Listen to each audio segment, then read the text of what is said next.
Welcome to Driving the Line, the pursuit of safety, where we talk about the real issues out on the road, focus on safe driving, and learn industry best practices from your hosts Kenny Ray, Mike Bohan, Jim Seibert, and Barry Harrison, and the hopes that by driving the line, we get more drivers home safe and sound. This podcast is made possible by Marsh McLennan Agency.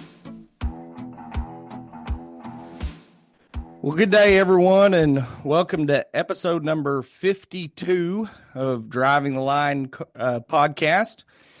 I'm joined here by my co-hosts, Kenny Ray, Mike Bohan, and Jim Seibert. And on this episode, we are going to be discussing one of my favorite topics, which is the ATRI top 10 industry issues. This was published back October 12th of 2024. And I want to start by just discussing a little bit who all submitted for the survey and just a little bit of how they conduct the survey. So over 3,700 industry stakeholders across North America weighed in with their opinions on the most important issues affecting the trucking industry and the broad supply chain. The 2024 T2 respondents represented motor carrier executives and personnel that made up 45.9% of the respondents, professional truck drivers, which made up 31.3% of respondents, and other industry stakeholders made up 22.8%. That the other included industry suppliers, driver trainers, and law enforcement.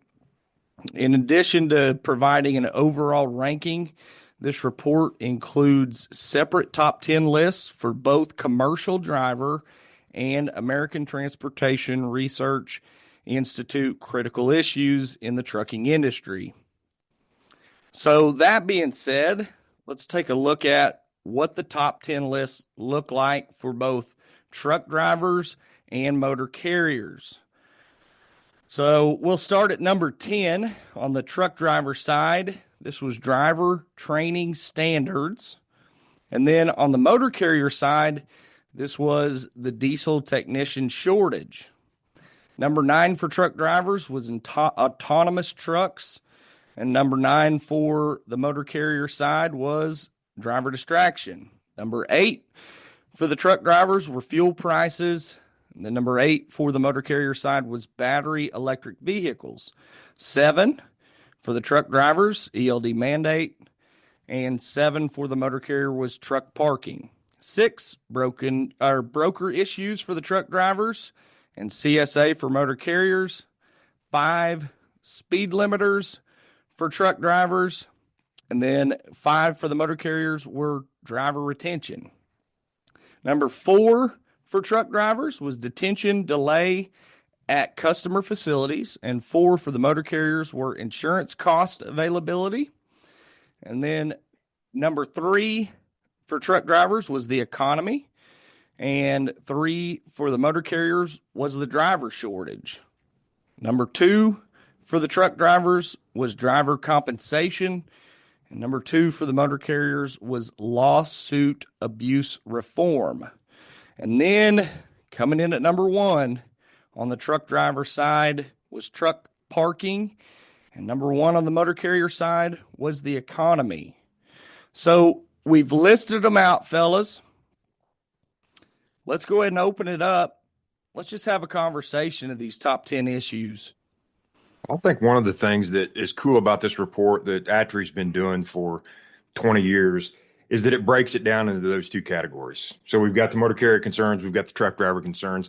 And if for those of you listening, if you don't know what ATRI is, it's the American Transportation Research Institute. And they do studies like this to really help make the industry better. It's, all of our state associations, it's giving them information to better help the industry and the folks that are their members in their states. The state DOTs are looking at it. Motor carriers can look at this to better themselves. Industry suppliers can look at this stuff. So it's the information that we're getting from this is to really make the industry better for all those in it. And it's cool, Barry, just like you broke it down there, that it's broken down by what's important or what's a critical issue to a driver and what's a critical issue to a motor carrier. Because sometimes these two things are like almost like polar opposites, but a lot of times there's overlap there. And one of the interesting things that I saw, there were two areas that you mentioned there where it overlapped, where it was important or a critical issue to the drivers as well as to the motor carriers. And the first area was the number one concern for drivers, that's truck parking. Well, that was the number 7 concern for motor carriers. So we've got some overlap there. And then number 3 for the drivers was economy, and that was number 1 for the motor carriers. So we've got some overlap there as well. This past year was an election year. There's always concerns about the economy and what's going on there. Is it going to get better? Is it going to get worse? So certainly there's areas there that's overlap, which I thought was kind of interesting. But as you go back and look at these reports that ATRI puts out, it's interesting to me to see how the industry has been affected by their reports. And I'll give you guys an example because it's not just, they have some other tables that they utilize besides just truck drivers and motor carriers. I mean, there's law enforcement in there. There's overall respondents. So you take all the respondents and don't break them out, and they put the top concerns on there. And if you go back and look, there's a table in the report that they've got. And back in 2015, that's when that ELD mandate was published. And you start looking at what were top concerns. Well, in 2015, hours of service, ELD mandate's in there. 2016, ELD mandate, hours of service was the top 2 from all respondents. And you see this kind of go through the years. And then up at about 2021, right in there, kind of about the time the hours of service changed, those most recent changes we had that really were an improvement to the hours of service, you really kind of saw the ELD mandate and hours of service stuff drop off. Now, is that as a result of ATRI's reports that they're writing and getting critical issues and concerns from the industry, both drivers and carriers? Yeah, I think it probably is to some degree. They're getting good information there. The FMCSA's hearing back from folks, trying to figure out what's going to work best, and trying to listen to the industry and make hours of service regulations that work. So that's kind of a good example of how these reports work. And it's not just, with hours of service, it's not just with regulatory issues. There's some pretty serious things on this list that are coming in, especially with the introduction of a new technology into our industry. There's some pretty serious things coming up. And I've got one here that sticks out to me, but I want to hear from the rest of you guys and what you think. So there's one in particular on this list that I want to talk about. But what sticks out to you guys on this list as far as the drivers' concerns or critical issues and the motor carriers' concerns and critical issues? Mike, the fact that I like the way you walk through how going all the way back to 2015 when ELD mandate came through and hours of service was a separate category and ELD mandate, but both of them appeared on the list for several years. But then they gradually fell off as the industry became more and more comfortable with how ELDs work, the fact that they could continue operating a trucking company with tighter limits, if you will, on hours of service because the ELD just compelled that. But one thing, and you mentioned that there's a few other list within the report, and one of them is the law enforcement list. And of all things, hours of service still ranks number 2 and think about what that means. So that is police officers across the U.S. that enforce the Federal Motor Carrier Safety Regulation. They're what we call the CVE, Commercial Vehicle Enforcement Officers from various states and local municipalities and sheriff's departments. And, that their number 1 issue was distracted driving, which I think all of us would agree from an enforcement standpoint, that is a huge issue. But I thought it was ironic. The industry has kind of said, hours of service ELD is not a big deal to us much anymore. But the guys out there writing tickets say it's still a big deal to them.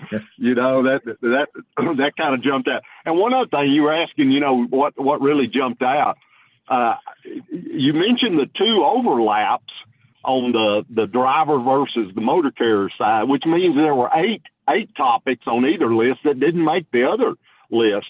But ironically, they further broke the drivers down into company drivers and owner-operators.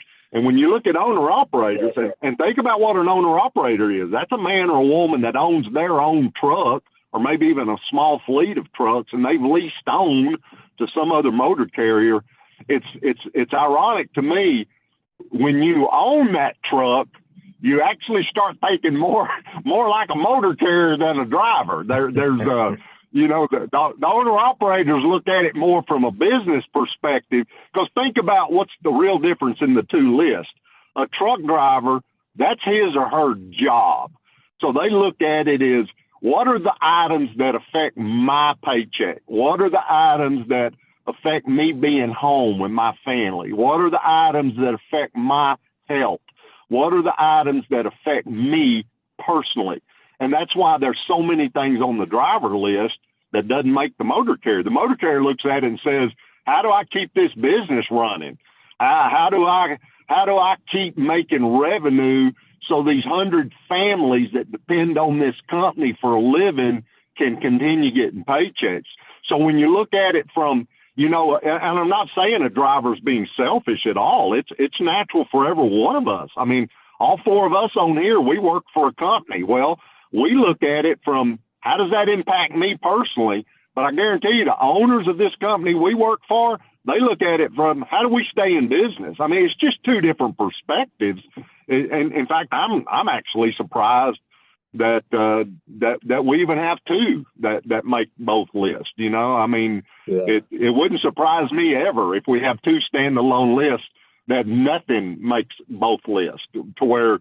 But it's understandable, because you got an employee looking at, how is my personal world impacted, and a business owner saying, how do I keep this business running? So the fact that there's 2 overlaps surprises me. Yeah.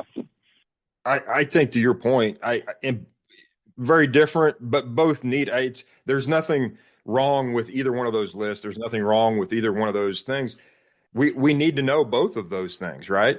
We need to understand what's important to the drivers, what's important to the motor carriers. So I mean, I think you're 100% right. It's no fault of anyone that there's anything on that list. It's like, this is what's important to me. The drivers have a role, the motor carriers have a role, and I think for us and those decision makers in the industry that ATRI is trying to get this information out to, it's important to know this stuff, because the drivers, I mean, honestly, if you're a company driver, they're not thinking about, well, how much is, we've got to get a new contract for our health insurance for our employees. Well, our drivers really aren't thinking about that and don't need to. That would be a motor carrier thing. So it's important to have both those. And I never really thought about that either, Kenny, but it's true. It's, we had 2 categories there that overlapped, but it's really kind of amazing that there's any areas that are the same. Yeah, I agree. And that law enforcement list, and by the way, if you're listening to us out there, you guys can get this report from ATRI. All you have to do is go to their website, download this report. They send it to you in an email. You get it right away. It doesn't cost anything. And there's other reports on there as well. But, if you guys are listening to this and want to see this report, want to have it in your hands, you can certainly get that. Just go to atri.trucking.org, find the report, download it, and you can have it. But yeah, the law enforcement table that Kenny mentioned there, where we've got driver distractions number 1, which I completely agree with. Hours of service, CSA, driver training standards, marijuana legalization. It's interesting to me. It's a couple podcasts ago we talked about safety meetings and topics for safety meetings and stuff like that. And I look at the law enforcement list there for their top concerns, and I'm like, man, there's 5 topics right there for a driver safety meeting that you wouldn't have to think about very hard to come up with something on to do a safety meeting. So you bet. All right. So Mike, you've intrigued me now. What's on the list? That my guess, you ask us to guess.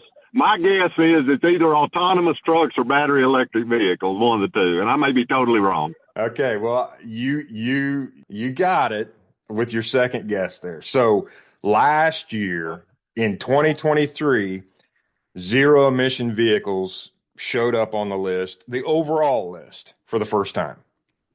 Well, that's because with any type of technology or anything that's new that's introduced to the industry, when it's at the beginning, we haven't seen them in the past, so there's starting to be more of them, and I feel like with some of the regulations that are coming out regarding these types of vehicles, the aggressive timelines that they have in place for transitioning over to these types of vehicles, the cost of the infrastructure, the cost of the vehicles themselves, things like this.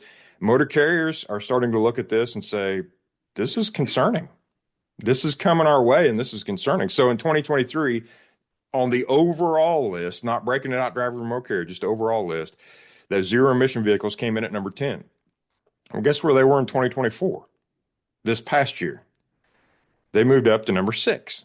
So now they're even more of a concern because we're hearing more about the regulations, the concerns there. And I don't really want to get down a rabbit trail about the battery electric vehicles or zero emission vehicles, things like this.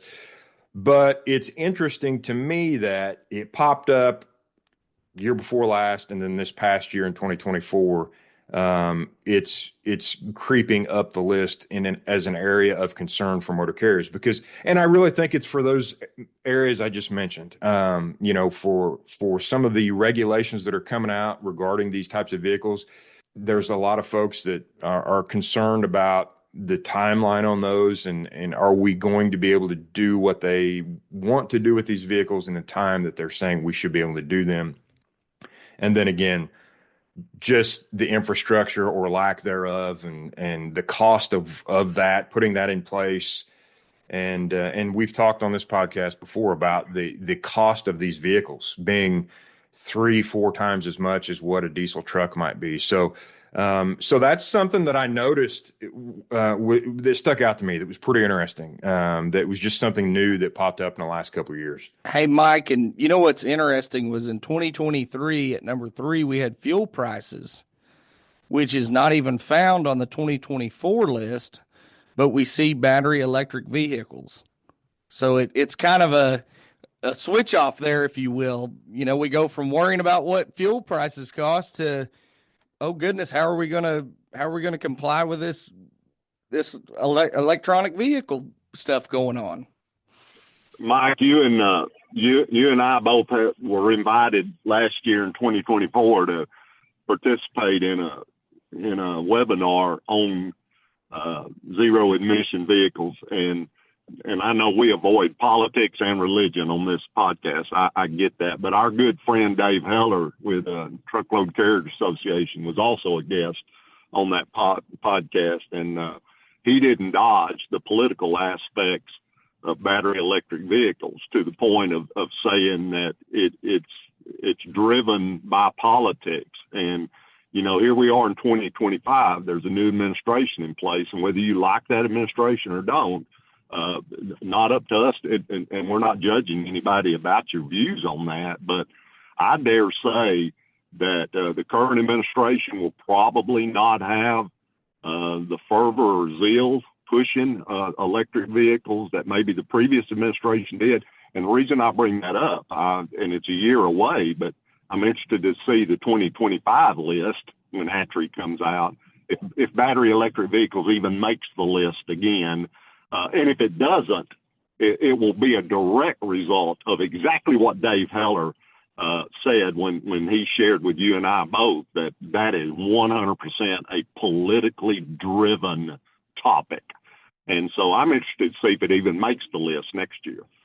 Yeah, it will be interesting because there's some, as you look down through the list, whether it's the driver list, the motor carrier list, the overall list, where you've got some that kind of show up every year, like usually the economy, stuff like that's going to pop up somewhere on the list every year.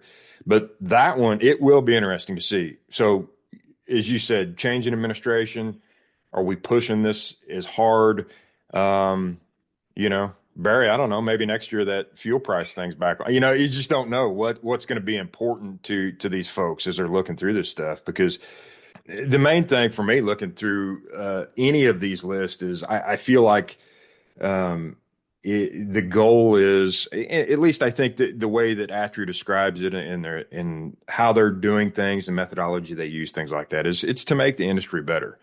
And I think if you're the owner of a company out there and you're listening to us today, I think it would be highly beneficial for you to just go to the ATRI website, pull this report, and take a look at what the drivers who they polled, take a look at what they're saying about what their concerns are. And maybe you can look at that and say, okay, well, here's some issues I know that we're probably having within our fleet and that we can discuss with our team and discuss with our drivers and maybe make our workplace a little better for them. And then, look at what your peers are doing as far as motor carrier responses and see if that kind of lines up with you. And certainly think about in the future being part of these polls and being part of the research that ATRI is doing, because it's such, to me, I think it's very valuable. I think it's important information that they're getting. And it's just interesting to see the evolution of our industry and how it's changing and just based off the concerns of the people that are in it daily. It's something to see. And I think it's important for the motor carriers out there to not overlook this, especially when it comes to the concerns of their drivers. You know, Mike, I took a guess at what your topic would be, and I said it was either autonomous trucks or battery electric vehicle. And Barry, I'd like your input as a former driver on the. You know, we're talking about the driver's side. Autonomous trucks made the driver list. There's a couple of things I want to comment. Number one, that speaks a little bit to the sophistication of the drivers that participated in this survey, because there's a lot of people that still, if you talk about autonomous vehicle, outside of the driverless cabs and small cars that are in some of our large urban, there's a lot of people that have no idea that autonomous vehicles are making an impact in trucking. And the fact that that shows up on the driver list, number one, it speaks to the fact that drivers are showing a certain degree of awareness of what's going on in the industry. To me, that's complimentary of drivers, of caring about what's going on in the industry. But the flip side of that, and all of us know because we stay up on this topic, it's still very much in its infancy. It is nowhere near starting to replace drivers. But the fact it made the list, think about it. That truck driver list, they're looking at saying, if we get robotic trucks out here that don't have to have a driver, I'm going to lose my job. And I want to say something to all the drivers that listen to our podcast. You're not in any danger of that in any time soon. It is very much still in its infancy. But, you know, the trucking industry looks at autonomous trucking as one answer to the driver shortage that periodically raises its ugly head. Because, you know, if they can't get a driver and yet they need drivers, then one alternative for them is to having a truck that doesn't have to have a driver. But I thought it's not funny, but I thought it spoke volumes that, think about it, the 10 biggest concerns of truck drivers in our nation, the fact that a driverless truck made the list. They are worried about their job. Are these autonomous trucks going to put truck drivers out of work, you know? And we all know that that's years away from happening, if it ever. And there's parts of our industry that'll never go to it. I mean, there's some work that's so special. In fact, the main place we're seeing autonomous trucks now are not even on the highway. They're operating like inside the ports at some of our major seaports. We're seeing it quite a bit in Texas, in West Texas, in the oil field. But it's on oil field lease roads. They're not out on the public highways. There's truck drivers that are taking like frac sand to a silo somewhere, and then an operator will load a trailer, and then an autonomous truck will go from that silo to the well site and deliver frac sand for a fracking operation. But that truck never ever gets on a public highway. It's totally on private roads. So, you know, drivers thinking they're fixing to be replaced en masse, that's not fixing to happen anytime soon. How prevalent is that down there, Kenny, in the oil patch? Is it? We know there's not many out there, but is is there several companies down there doing that, or? Oh yeah, and they're pulling revenue generating loads. It's way past the laboratory testing stage. It's, in fact, we've got one company that is running on public highway from Houston to Dallas every day. Autonomous truck, no driver. They go straight down Interstate 45 from Dallas to Houston. The truck exits off the interstate itself, pulls into a safe area. Then a driver gets in it, makes the final delivery in Houston or Dallas. You don't have these driverless trucks driving up and down city streets in Dallas or Houston, but they're on I-45. They're on Interstate 45 from Dallas, 225 miles from Dallas to Houston every day. Because think about it, the three big costs in our industry are fuel, wages, and insurance. Well, if you don't have to have a driver, you take one of those three big cost centers away. The wages are gone. All you got to do now is have insurance and fuel in that truck. It doesn't have to stop for a 30-minute rest break. It doesn't have to stop for meals. It doesn't have to stop for potty breaks.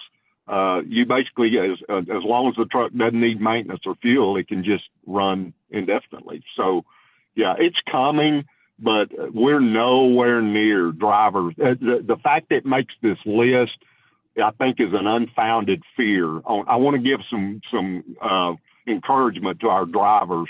There's none of y'all out there that are in danger right now of losing your job from autonomous trucks. It's just not going to happen. And if you look at the motor carrier list, it kind of supports that. I'll make this point first. It's funny that you mentioned that it showed up on the driver list, because I agree. The drivers are paying attention to what's going on. It's not like they're just getting in the truck and driving and just, okay, whatever happens. They're paying attention to what's going on in the industry, because that wouldn't have shown up on their list if they're not. But interestingly enough, the motor carriers, number 3 on their list is driver shortage.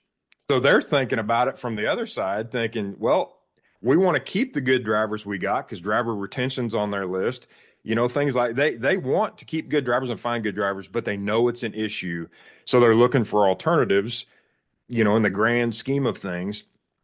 And yet on the other side of the list, we've got a concern there that there's going to be lost jobs. So to kind of back up what Kenny's saying there and just reassure you out there, if you're listening to us and you're a truck driver, there's motor carriers out there. If you're a good driver, your job's pretty safe. The person, whoever you're working for, they want to keep you. They want to keep you working for them. They need good drivers. That's certainly something that's displayed on this list, because the driver retention and finding good drivers, the driver shortage is top concerns on the motor carrier side. So as Kenny said, if you have that fear, like, we're going to get replaced, it's not something you need to be concerned with anytime in the near future. For me, guys, and I know our listeners can't see us, but I'm putting my driver cap on right now. And to me, this is very similar to the ELD mandate. When we saw the information coming out that the mandate was going to come down, we saw the ELD mandate jump up on the concern list. And if you're a driver out there listening, I encourage you, again, don't be discouraged or afraid by this. It's a technology that can definitely help us as drivers. So, again, we're not going to be replaced. And it'll be a way that'll help us as drivers. I'm a big believer in that, because I'll be honest, I was kind of the same way about the ELD mandate. I knew I had some guys that would have a hard time with it and understanding it. But then we see a couple years later, those same drivers that had concerns with it end up loving it. So again, I encourage you, embrace technology, learn as much as you can about it, do your own research, and gather your own opinions on it.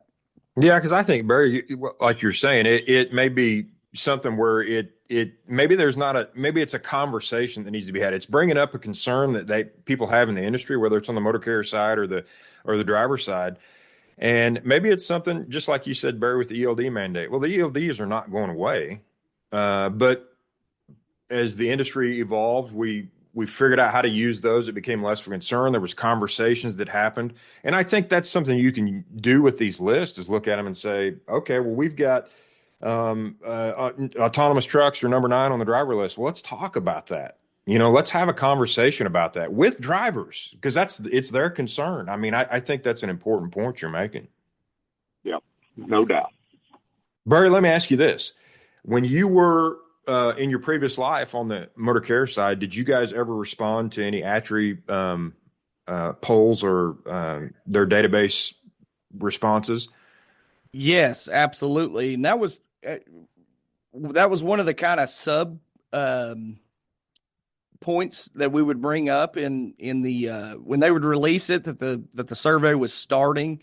We would, in our safety meeting, bring up to drivers, especially, hey guys, if you've got time on your 10-hour break or whatever while you eat supper or what have you, jump on there and fill this out, because we as an industry value your opinion. This is frontline stuff, guys. And if you don't think that American Trucking Association or any of the associations that your company's probably involved with, if you don't think that they're not taking this information and making it a point to discuss at a much higher level in terms of compliance or anything else, you're dead wrong. Because I've heard countless presentations, on the legislative side with this is the stuff they look at. And as you see with, the American Rescue Plan and a lot of the infrastructure stuff that was put in place previously, they're making it a point to improve truck parking because they saw that it was a definite concern.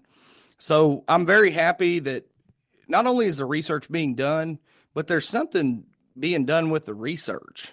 I think that's an important point to make, that people are out there fighting to help combat some of these concerns. And just like Mike said, if you don't fully understand something on the list, or have a conversation, bring it up, because this stuff is important.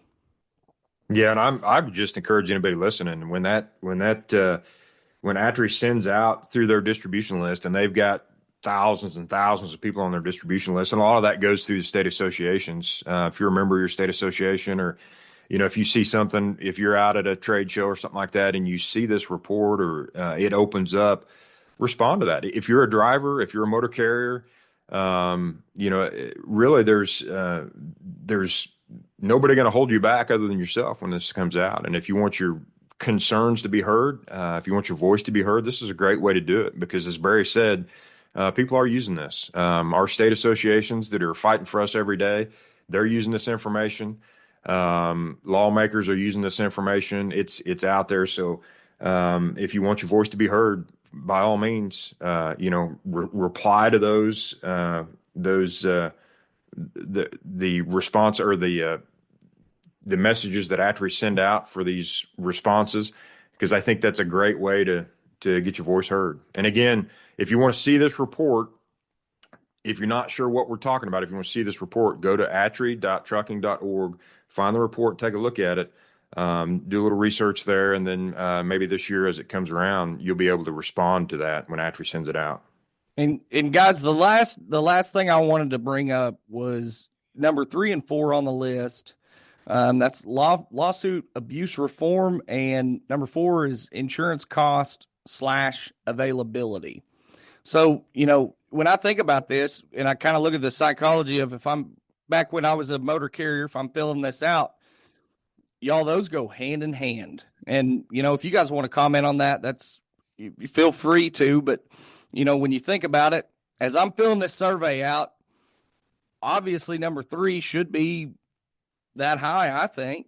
And then number 4, like I said, that's a direct correlation, because with the more nuclear verdicts we have coming out, the higher the cost of insurance is going to be. Yeah, those two are definitely connected there, Barry. It's a little cause and effect.